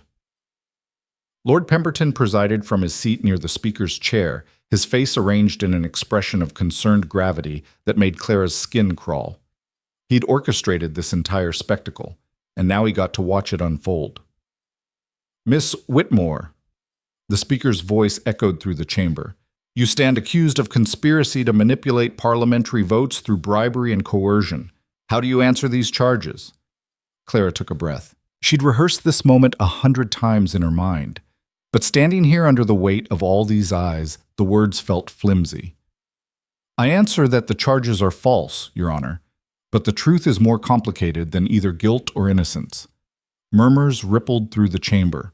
Pemberton's smile tightened. Explain yourself, the speaker said. Duke Blackthorn and I worked together to oppose the mineral rights bill proposed by Lord Pemberton. We used every legal means available, negotiation, persuasion, and yes, strategic incentives, to secure votes against a law that would have destroyed thousands of families. Nothing we did violated any statute or regulation. We simply played the same game Lord Pemberton has been playing for years. The same game? Pemberton stood, his voice dripping false concern. Miss Whitmore, are you confessing to corruption? I'm confessing to strategy, Lord Pemberton. The same strategy you used to gather your votes. Or should we discuss the debts you've called in, the favors you've traded, the threats you've made to secure support for your bill? The murmurs grew louder. Pemberton's face flushed. You have no proof of such accusations. Actually, we do. Adrian's voice rang out from the gallery. Every head turned. If the chamber will permit, I have documentation of Lord Pemberton's own tactics, and they make our efforts look positively genteel by comparison. The speaker frowned. Duke Blackthorn, you are not. I invoke my right as a peer to present evidence relevant to these proceedings. Adrian stood, holding a folder thick with papers. Unless the chamber would prefer to ignore evidence that might complicate the narrative Lord Pemberton has so carefully constructed. Clara watched fury flicker across Pemberton's face before he smoothed it away. By all means. Let's see this so-called evidence. Adrian descended from the gallery and approached the speaker's bench. Clara's heart hammered as he spread documents across the table. Letters, ledgers, signed contracts. She recognized them from their late-night research sessions, but seeing them here, in this chamber, made them weapons. These letters, Adrian said, his voice carrying to every corner of the room, show Lord Pemberton promising lucrative mining contracts to Lords Ashford, Wexley, and Thorne in exchange for their votes on the Mineral Rights Bill. Not persuasion, not strategy. Direct bribery. Those are private correspondence, which became relevant the moment you accused us of the very crimes you committed. Adrian's eyes were cold. You want to talk about corruption? Let's talk about how you've been manipulating votes for profit while pretending to care about property rights. The chamber erupted. Lords shouted questions. The speaker banged his gavel. Pemberton stood frozen, his carefully constructed attack crumbling around him. Clara seized the moment. The difference between what Lord Pemberton did and what we did is simple. We were trying to protect people. He was trying to exploit them. We used legal tactics to stop an unjust law. He used bribery to pass one that would have ruined families who've worked their land for generations. And you expect us to believe you acted purely from altruism? Another lord, Pemberton's ally, stood from the back. A girl with no fortune who suddenly aligns herself with one of the wealthiest dukes in the realm? Forgive me if I find your motives suspect. My motives are irrelevant, Clara shot back. The law itself is what matters. Lord Pemberton's bill would have given landowners the right to seize mineral rights without compensation. It would have made legal theft possible on a massive scale. Whether I'm a saint or a social climber doesn't change that fact. She's right. A new voice, Lord Thorne, standing from his seat near the middle. I was prepared to vote for Pemberton's bill until Duke Blackthorne showed me what it would actually do to tenant farmers. The conversation I had with him wasn't bribery, it was education. As was mine, Wexley added, though he looked pale and sick. Lord Pemberton used my debts to control me. Duke Blackthorne freed me from that control. There's a difference. This is absurd, Pemberton started. What's absurd, Clara interrupted, her voice ringing with a confidence she didn't quite feel, is that we're all pretending the real issue here is how votes were gathered instead of what those votes were for. You built a system where power is traded like currency, and then act shocked when someone uses your own tactics against you. The only difference is we were honest about it. The speaker banged his gavel again. Order! This chamber will have order! Slowly, the noise died down. The speaker looked between Clara, Adrian, and Pemberton with an expression that suggested he was profoundly tired of all of them. These are serious allegations on both sides, he said finally. Miss Whitmore, you admit to coordinating efforts to influence votes? I admit to working within the legal framework to oppose an unjust law. Yes. And Duke Blackthorne, you confirm this? Completely. Adrian's voice was steady. Every action we took was legal. Perhaps not traditional. Perhaps not what this chamber is used to seeing from a woman of Miss Whitmore's station, but legal nonetheless. Lord Pemberton, do you wish to respond to the evidence presented against you? Pemberton's jaw worked. Clara could see him calculating, trying to find an angle that would salvage this disaster. Those documents are taken out of context. They're signed by you, Adrian said flatly, with dates, terms, and explicit promises of mining contracts in exchange for votes. The context is abundantly clear. I move, Thorne said suddenly, that we dismiss these charges against Miss Whitmore and Duke Blackthorne, and that we open an investigation into Lord Pemberton's conduct regarding the Mineral Rights Bill. Seconded, Wexley added quickly. The speaker looked at Pemberton. Do you have anything further to add, Lord Pemberton? For a long moment, Pemberton just stared at Clara with undisguised hatred. Then he gathered what remained of his dignity and sat down. No, Your Honor. Very well. All in favor of dismissing the charges against Miss Whitmore and Duke Blackthorne? The votes came fast, not unanimous, but overwhelming. Clara felt her knees go weak with relief. Motion carries, charges dismissed. The speaker's gavel came down like thunder. As for the investigation into Lord Pemberton's conduct, we will reconvene tomorrow to discuss. That won't be necessary. Pemberton stood, his voice tight. I withdraw my mineral rights bill. Effective immediately. Silence crashed through the chamber. Clara stared. They'd won. Not just the charges, but everything. The bill was dead. Pemberton was exposed. And she was still standing. Very well, the speaker said after a pause. This session is adjourned. The eruption happened the moment they left the chamber. Lords surrounded them, some congratulating, others demanding to know details. Clara felt Adrian's hand on her back, guiding her through the crowd until they finally broke free into a side corridor. The second they were alone, Clara's legs gave out. Adrian caught her, holding her steady against the wall. Breathe, he said quietly. Just breathe. She did, gulping air like she'd been underwater. We won. We actually won. You won. His hands were still on her arms, anchoring her. That speech, Clara, I've never seen anyone dismantle someone like that in front of Parliament. I thought I was going to vomit. You looked like a warrior. His smile was fierce and proud, and something else she couldn't name. Pemberton never saw you coming. Clara laughed, the sound edged with hysteria.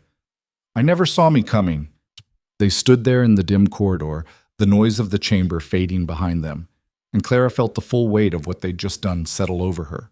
They'd beaten Pemberton, they'd exposed his corruption, they'd saved the mineral rights bill from passing, and they'd done it together. What happens now? She asked. Now? Adrian's expression sobered. Now the real work begins. Pemberton's finished, but there are a dozen others like him waiting to take his place. The system we just challenged isn't going to change overnight. But it can change. Maybe, if we keep pushing. He paused. If you keep pushing, you're the one they'll remember from today. The girl who stood in front of Parliament and called them all hypocrites. Clara felt a flutter of fear. I made a lot of enemies in there. You also made allies. Thorne, Wexley, even some of the lords who voted against us looked impressed. They've never seen someone fight back like that. Adrian's hand slid down to hers. You changed something today, Clara. Changed the conversation about what's possible. We changed it, she corrected. I couldn't have done this without you. Partners? Always. The word hung between them, weighted with everything they'd been through and everything still ahead. Clara found herself studying his face, the sharp lines of it, the exhaustion in his eyes, the faint smile that suggested he was as stunned by their victory as she was. Adrian, she said quietly, about the wedding. We don't have to. The words came fast, like he'd been thinking them for a while. The scandal's over. Pemberton can't touch us now. If you want to walk away, I'll understand. Clara's chest tightened. She should want to walk away, should want her freedom back, her life back, should want to go back to being just Clara Whitmore instead of the future Duchess of Blackthorn. But the thought of leaving, of not working beside Adrian anymore, not planning strategies and fighting battles and building something new together, felt wrong, incomplete. What if I don't want to walk away? She heard herself say. Adrian went very still. What? What if I want to keep going? Not the fake engagement, not the performance for society. Clara's heart hammered. A real partnership, working together to actually change things, using your title and my, whatever it is I have, to fight. Clara. Her name was rough on his lips. Do you understand what you're saying? I'm saying I don't want this to end. I'm saying I care about what we're doing more than I care about being safe or respectable or whatever the hell society expects from me. She stepped closer. I'm saying I choose this. Choose you. Choose us. For a heartbeat, Adrian just stared at her. Then he pulled her into his arms and kissed her. It wasn't gentle. Wasn't practiced. It was fierce and desperate and real. Months of tension and fighting and partnership exploding into something that tasted like victory and possibility and the terrifying freedom of choosing each other despite every reason not to. When they finally broke apart, both breathing hard, Adrian rested his forehead against hers. Are you sure? He whispered. No, but I've never been sure about anything, and it hasn't stopped me yet. He laughed, the sound shaky. We're going to have to actually get married now. No annulment clause. No exit strategy. I know. And you're not scared? I'm terrified. Clara pulled back just enough to meet his eyes. But I'm also sure that whatever comes next, I want to face it with you. So yes, let's actually do this. Ought. The wedding happened 3 days later. No more delays, no more pretense. Just Clara, in a simple white dress, and Adrian in his formal coat, standing before a minister in the small chapel on the Blackthorn estate, while Beatrice wept happy tears, and Mrs. Henderson beamed from the front row. Clara's mother attended in a daze, still not quite believing her daughter was becoming a duchess. Her father stayed sober long enough to walk her down the aisle. Her brother James pulled her aside beforehand. "Are you happy?" he asked bluntly. Clara considered the question. Happy felt too simple for what she was. Terrified and exhilarated and certain and doubtful all at once. "I'm alive," she said finally. "More alive than I've ever been." James studied her face, then nodded. "Then I'm happy for you, even if you're completely insane. Probably especially because I'm completely insane." The ceremony was short.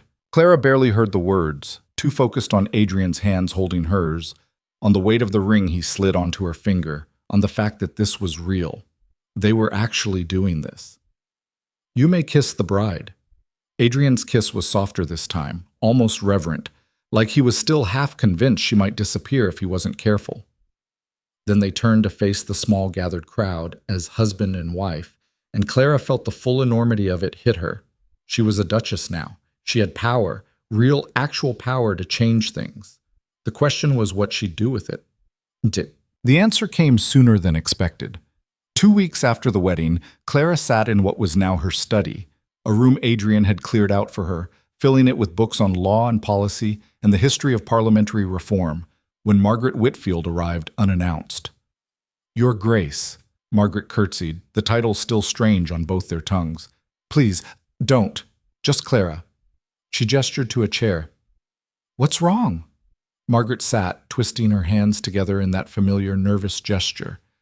"I need your help, and I didn't know where else to go. Tell me." "The arrangement with Lord Northcliffe's son, it's—" Margaret took a shaky breath. "He's been drinking more, getting aggressive. The contract says he can't touch me without consent, but he started making threats, saying once we're married, the contract won't matter, that his father has judges who'll nullify it if he asks." Cold fury rolled through Clara. "When's the wedding?" 3 weeks. "And you want out?" I want what you have." Margaret's voice cracked. "A choice. A real one. I'm grateful the contract exists, but if he's going to ignore it anyway—" She looked up, eyes desperate. "You challenged a duke and won. You changed parliamentary law. If anyone can help me, it's you." Clara's mind raced. Margaret was right. Technically, the contract protected her, but contracts only mattered if they were enforced, and if Northcliffe's family had enough influence to make judges ignore it. "Does your father know about the threats?" "He knows. He thinks I'm exaggerating. He says once I'm married, Northcliffe's son will calm down, that all grooms are nervous." Margaret's hands clenched. "But I saw how he looked at me last week, Clara. He's not nervous. He's dangerous." Clara stood and began to pace. This was it, the first real test of her new position. She could use her title to protect Margaret, or she could let the system grind on the way it always had. No choice at all, really. "All right," she said. "Here's what we're going to do." Adrian found her in his study, their study, that evening, surrounded by papers and furiously writing notes. "What are you plotting?" he asked, amused. "Revolution." Clara didn't look up. "Starting with Margaret Whitfield." She explained the situation while Adrian listened, his expression growing darker with each word. "Northcliffe's son is a brute," he said when she finished. "I've heard the rumors, but his father has a lot of power." "So do we." Clara set down her pen. "You told me once that you keep the mines running even when they're barely profitable because closing them would destroy lives. This is the same thing. Margaret's life is on the line, and we have the power to save it, so we save it." "How?" "By offering her father a better deal. We pay off his debts ourselves, not as a loan, as a gift. In exchange, he breaks the engagement with Northcliffe." Adrian raised an eyebrow. "That's £20,000. We just spent $15,000 buying Wexley's debt to secure 1 vote. This is a woman's entire future. It's worth it. Northcliffe will be furious. Let him be furious. Clara stood, moving around the desk to face him. You said we'd keep fighting, that the real work was just beginning. Well, this is it. This is us proving that we're serious about changing things, not just making grand speeches in Parliament. Adrian studied her for a long moment. Then he smiled, that fierce, dangerous smile she was learning to love. All right, Your Grace, let's save Margaret Whitfield. But the confrontation with Whitfield's father was tense. The man sat in their drawing room, clearly uncomfortable in the presence of a duke and duchess, while Clara laid out the proposal. £23,000, she said. All debts cleared, no strings attached except one. You break the engagement with Northcliffe immediately. Whitfield's face went pale. But the contract? Lord Northcliffe will sue. He could destroy us. He could try, Adrian said calmly. But I'm prepared to defend you in court, and to make it very public why you're breaking the engagement, including the threats your daughter has received. You'd do that? Risk your reputation for my family? We're doing it for Margaret, Clara corrected. She deserves better than a marriage built on fear and debt, and we have the power to give her that. So the question is, will you accept? Whitfield looked between them, clearly struggling with the decision. Finally, he nodded. Yes, if you're serious, if you truly mean to help her, then yes, break the contract. Clara felt something loosen in her chest. Good. We'll have the papers drawn up today. After Whitfield left, Adrian pulled her into his arms. You're remarkable, you know that? I'm just doing what you taught me, using power to protect people instead of exploit them. I didn't teach you that. You already knew it. I just gave you the tools. Clara leaned into him, letting herself feel the victory. One woman saved, one life changed. It wasn't enough, would never be enough, but it was a start. The backlash came swiftly. Lord Northcliffe was indeed furious, spreading rumors about Clara overstepping her position and Adrian being led around by his new bride. Society whispered about the Blackthorns' unusual marriage, about Clara's presumption and lack of breeding, but they also whispered about Margaret Whitfield's freedom, about a duchess who actually helped people instead of just hosting parties, about the possibility that maybe, just maybe, things could be different. 3 more families approached Clara in the following weeks, asking for help with debts or abusive contracts. She helped 2 of them, using Adrian's resources strategically. The third she had to turn away. The debts were too massive, the situation too complicated. It nearly broke her heart, but Adrian reminded her they couldn't save everyone. We can only do what we can do, he said gently, but what we can do matters. 2 months after the wedding, Clara stood in the gallery overlooking Parliament as Adrian presented their first major reform bill, new protections for tenant farmers, regulations on debt collection, and limits on how contracts could be enforced. It wouldn't pass. Not this session, maybe not for years, but it was a start. A line in the sand saying that someone was fighting for the people nobody else cared about. After the session, Clara and Adrian walked through the halls together, husband and wife, duke and duchess, partners in the truest sense. We're going to have to keep doing this for the rest of our lives, aren't we? Clara said. Fighting battles we'll probably lose. Probably. Adrian's hand found hers. Is that what you want? Clara thought about the girl she'd been 3 months ago, angry and powerless and convinced the world couldn't change. Then she thought about who she was now, still angry but no longer powerless, still convinced the world was broken, but finally believing she could help fix it. Yes, she said, that's exactly what I want. Adrian stopped walking and turned to face her fully. I love you. The words hung in the air between them, simple, devastating, true. Clara felt her throat tighten. I love you too. Even though you're impossible and infuriating and… He kissed her, cutting off the words. When they broke apart, both of them were smiling. Together? He asked. Always. They walked out of Parliament hand in hand, ready to face whatever came next. The battles ahead would be brutal. The victories would be small and hard-won. But they'd fight them anyway, because that's what partners did. And because some things, justice, compassion, the stubborn belief that the world could be better, were worth fighting for, even if it took a lifetime. The seasons turned, and with them, the landscape of power began to shift in ways no one had anticipated. 6 months after their wedding, Clara stood in the miners' village outside Blackthorn's northern estate, mud caking the hem of her dress as she listened to a foreman explain why production had dropped 15% in the last quarter. Adrian stood beside her, both of them ignoring the scandalized looks from the mine supervisors who still weren't used to a duchess who actually visited the pits. "The ventilation system is failing in shafts 3 and 5, the foreman said, a grizzled man named Davies who'd worked these mines for 30 years. "We patched it twice, but it needs complete replacement. Until then, we can't send men down more than 4 hours at a stretch without risking gas buildup." "How much for replacement?" Adrian asked. 15,000, maybe more. Clara saw Adrian's jaw tighten. The mines were already operating at a loss this quarter. Another 15,000 would push them deeper into the red. But she also saw the way Davies looked at them, not with the resigned hopelessness she'd seen in those first visits, but with something close to trust. "Do it," Adrian said. "Start next week." "Your Grace, the board won't—" "The board answers to me, and I'm not sending men into death traps to save money." He turned to Clara. "What do you think about moving some of the families into the new housing development while the work's being done?"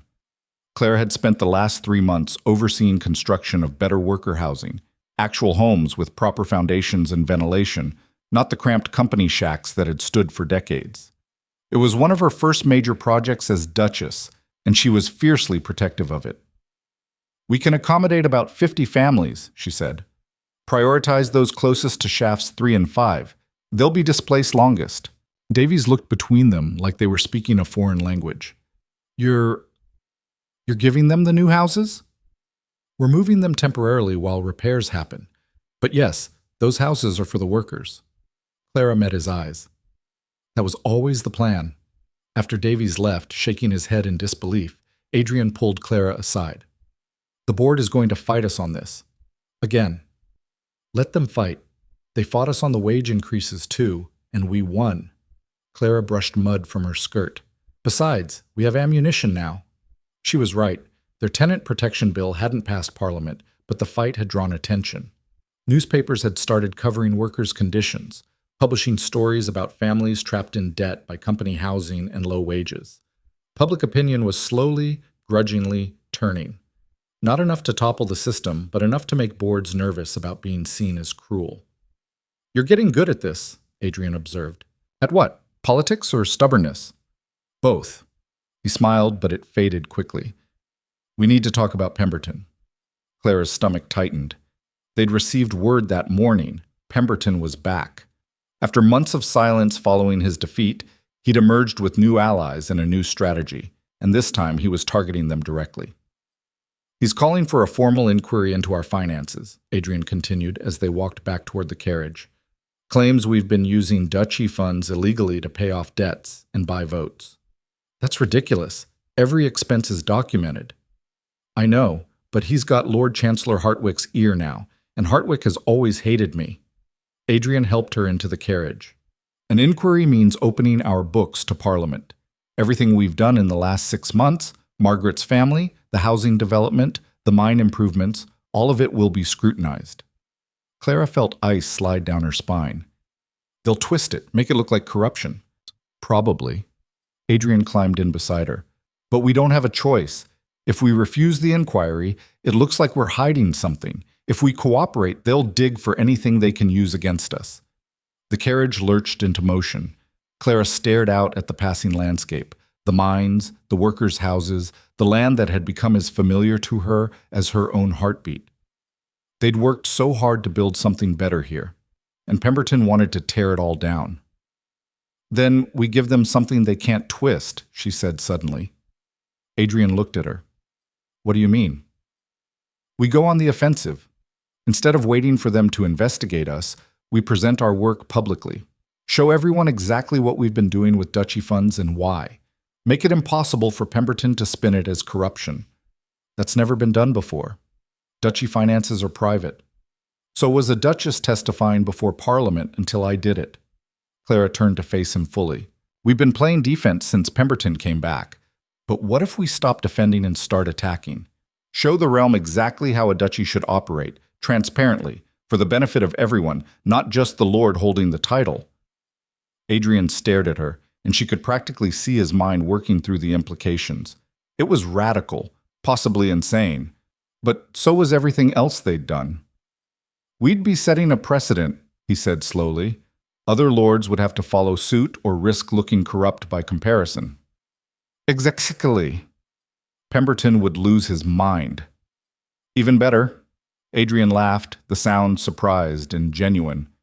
You want to revolutionize the entire aristocratic financial system just to spite Pemberton? Not just to spite him, to prove that the system can change, that transparency and accountability aren't weaknesses, they're strengths. Clara's pulse quickened with the idea. Think about it, Adrian. If we can show that running a duchy ethically is possible, maybe others will try. Maybe the whole corrupt structure starts to crack. Or maybe we get crucified and nothing changes. Maybe. But we won't know unless we try. Adrian was quiet for a long moment. Then he reached out and took her hand. All right, let's do it. Let's burn the whole thing down and see what grows from the ashes. The announcement went out 2 weeks later. The Duke and Duchess of Blackthorn would be opening their financial records for public review, presenting a full accounting of duchy expenses and decisions to Parliament and the press. The reaction was immediate and explosive. Conservative lords called it a betrayal of aristocratic privilege. Progressive newspapers hailed it as a watershed moment. And Pemberton, predictably, called it a publicity stunt designed to distract from real corruption. Let him talk, Clara said as she and Adrian prepared for the presentation. They were in their study, surrounded by ledgers and documents organized into careful stacks. His words won't matter once people see the numbers. You have a lot of faith in numbers. I have faith in truth, and the truth is we've spent duchy money to help people, not exploit them. The numbers prove it. The presentation took place in the same parliamentary chamber where Clara had faced charges 6 months earlier. But this time, she wasn't defending herself. She was prosecuting the entire system. Adrian opened with the raw numbers. Total duchy income from mines, land rents, investments. Total expenses including operating costs, salaries, and improvements. Then Clara took over, walking through specific expenditures and explaining the reasoning behind each one. £15,000 for mine shaft repairs, she said, pointing to a line in the ledger. Some might call this wasteful, given that the mines operated at a loss last quarter. But consider the alternative: collapsed shafts, dead miners, families without income. The cost of human life can't be measured in pounds. She moved to the next item. $23,000 to clear the Whitfield family debts. Not a loan, a gift. Why? Because their daughter was being forced into an abusive marriage to settle her father's gambling debts, and we had the power to stop it. So we did.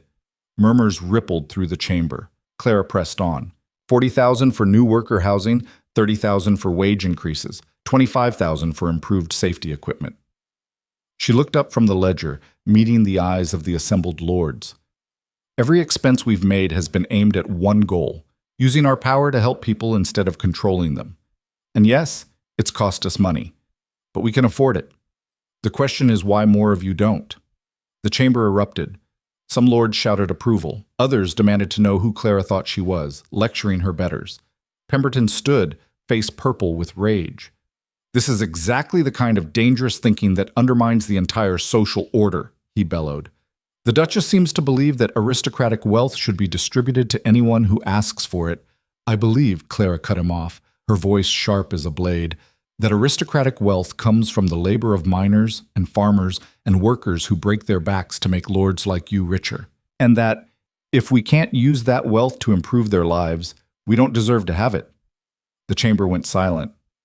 Clara felt her heart hammering but refused to back down. You want to investigate us? Fine. Investigate. Look at every pound we've spent. You won't find bribery or corruption. You'll find choices, difficult choices about how to use power responsibly. And if that threatens you, Lord Pemberton, maybe it's because you know your own finances wouldn't survive the same scrutiny. How dare you? No. Adrian's voice rang out. How dare you? You've spent months trying to destroy us for the crime of helping people. You called us corrupt for paying off debts, and improving worker conditions while you line your pockets with bribes and illegal contracts. So here's my challenge, Lord Pemberton. Open your own financial records. Show Parliament exactly how you've spent your family fortune. Or admit that your outrage isn't about corruption at all. It's about protecting a system that benefits you at everyone else's expense. The silence was absolute. Pemberton stood frozen, trapped. If he refused, he looked guilty. If he agreed, his own corruption would be exposed. He'd been outmaneuvered, and everyone in the chamber knew it. "I thought not," Adrian said quietly. "This inquiry is dismissed." The speaker didn't even argue. He banged his gavel. "Dismissed." The aftermath was chaos. Lords surrounded them in the halls, some furious, others cautiously supportive. The newspapers went wild. Headlines screaming about transparency and reform, and the Duchess who'd challenged the entire aristocracy to do better. But the real victory came 3 days later, when Lord Ashford announced he'd be opening his own financial records for review. Then Wexley. Then Thorne. One by one, lords who'd been convinced by Clara and Adrian's example began to follow suit, some genuinely committed to reform, others just terrified of looking corrupt by comparison. "It's working," Beatrice said when she visited a week later. She'd become a regular presence at Blackthorn Hall, her friendship with Clara deepening into something like sisterhood. People are actually talking about how duchies should be run, about accountability and responsibility. "You've started something." "We've started something," Clara corrected. She was exhausted, exhilarated, and cautiously hopeful. "But it's just the beginning. So what's next?" Clara exchanged a look with Adrian.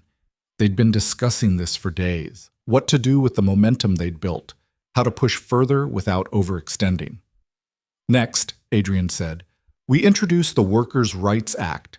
Full protections for miners and tenant farmers, regulations on company housing, guaranteed minimum wages." Beatrice's eyes widened. "That's ambitious." "That's necessary," Clara said. "We've proven that individual lords can choose to do better. Now we need to make it impossible for them to do worse. Parliament will fight you." "Let them." Clara felt fierce determination surge through her. "We've won every fight so far, and we'll keep winning as long as we don't back down."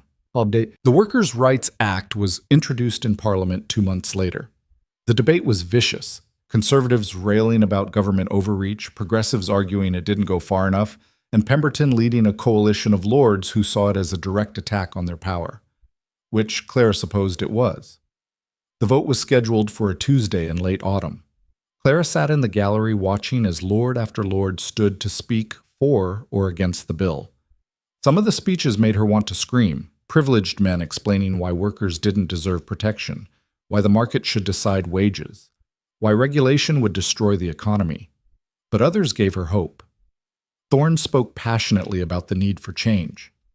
Ashford, weak as he was, managed to stand up and vote for reform. And Adrian was magnificent, systematically dismantling every argument against the bill with facts and logic and the moral authority of someone who'd actually seen what life was like in the mines. When the vote finally came, Clara held her breath. The results were close, terrifyingly close, but when the speaker announced the tally, Clara felt tears sting her eyes. Passed. By 6 votes. The Workers' Rights Act was law. That night, they celebrated quietly in their study, just the 2 of them and a bottle of wine that Adrian had been saving for something important. "We did it," Clara said, still half disbelieving. "We actually changed the law." "You did it." Adrian poured wine into 2 glasses. "I gave speeches. You changed minds. We're partners. We did it together." Partners. He handed her a glass, then raised his own. "To us, and to everyone we're going to help with this ridiculous, impossible crusade of ours." Clara clinked her glass against his. "To never backing down. To fighting battles we're supposed to lose and winning them anyway." They drank, and Clara felt the full weight of the last year settle over her. Everything that had happened since that night she'd confronted Adrian at the party, the fights, the challenges, the slow transformation from enemies to partners to something deeper and more permanent than either of them had planned. Do you ever regret it? She asked quietly. Taking a chance on me? Adrian set down his glass and pulled her close. Never. You're the best decision I've ever made. Even though I'm difficult and stubborn and constantly pushing you toward more fights, especially because of that. He kissed her forehead. I was alone for so long, trying to fight this battle by myself and failing. Then you showed up and refused to let me fail quietly. You made me believe change was possible. You made me want to try. Clara felt her throat tighten. I love you. I love you too, even though you're absolutely going to get us into more trouble. Probably.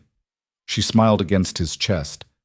What should we tackle next? Prison reform? Education access? Child labor laws? How about we enjoy this victory for one night before planning the next revolution?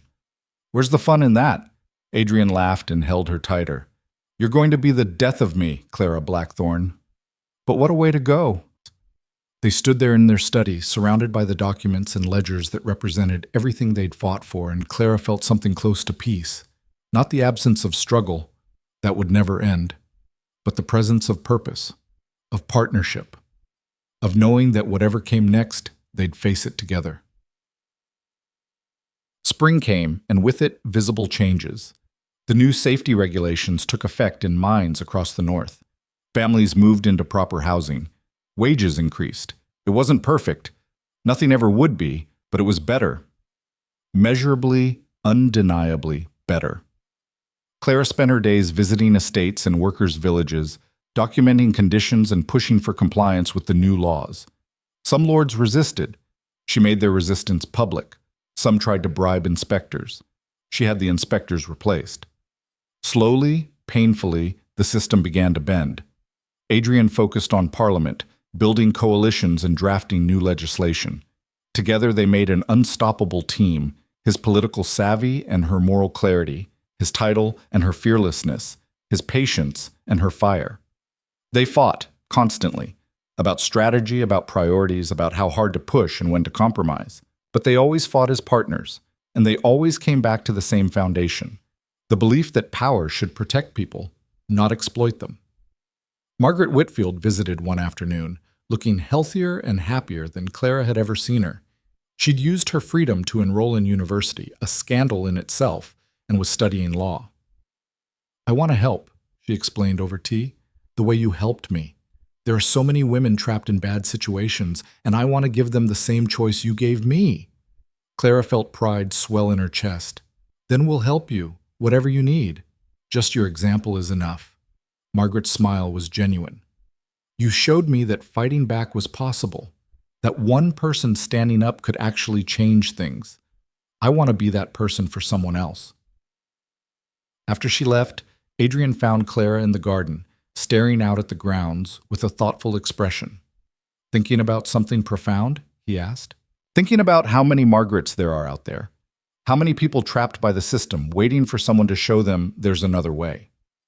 And how we can't save them all. But we can save some. And those people can save others. Like ripples spreading across water. Clara turned to face him. We started this because we were angry at Pemberton, at injustice, but it's become so much more than that. A movement, a revolution. Clara smiled. A quiet one, maybe? But still a revolution. Adrian pulled her into his arms. You know what the best part is? What? We're just getting started.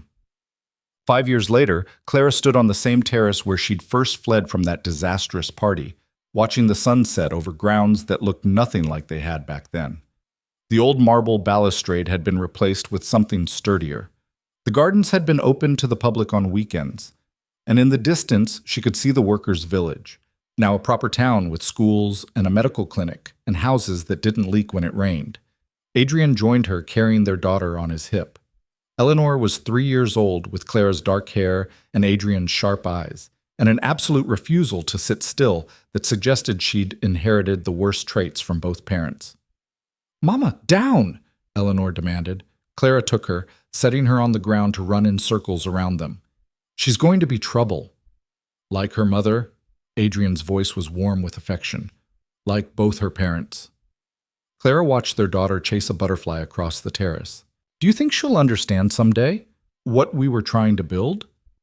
I think she'll take it for granted that the world works this way, that duchies have responsibilities to their people, that power means protection, not exploitation. Adrian slipped an arm around Clara's waist. And that's exactly how it should be.